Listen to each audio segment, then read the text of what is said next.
Depuis le XXe siècle, l'anglais s'est imposé comme la langue des institutions internationales, de la recherche, de l'enseignement scientifique mondialisé. Vecteur essentiel de la diffusion de la culture et des idées du monde anglo-américain, l'anglais est la principale langue internationale de la mondialisation contemporaine. Dans au moins 75 pays, l'anglais a un statut de langue officielle ou de langue spéciale, autrement dit utilisé dans l'administration comme langue seconde ou comme langue qu'on apprend à l'école, pour une population totale de plus de 2 milliards de personnes. Voici quelques chiffres.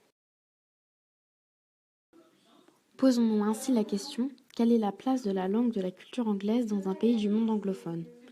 Avant cela, faisons une brève présentation de l'Australie. L'Australie, ou Commonwealth d'Australie, est un État fédéral situé en Océanie, réparti sur 4 régions ou îles différentes. 6e plus grand pays du monde, avec un PIB s'élevant à 1417 milliards de dollars en 2019, c'est un pays immense, mais aussi très riche.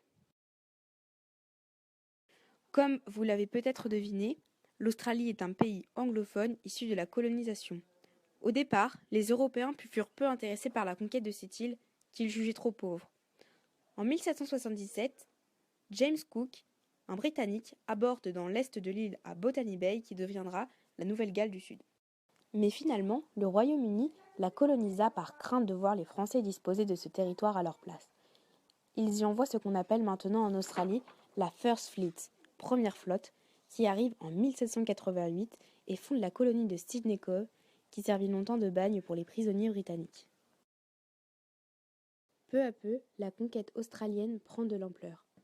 Au fil des années, des villes se fondent, comme Melbourne en 1835, et des territoires sont colonisés, comme la Tasmanie en 1803. Les territoires changent, grandissent et évoluent.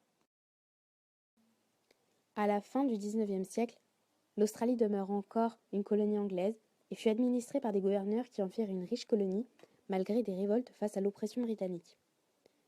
L'Australie accède enfin à l'indépendance en 1831 avec le statut de Westminster.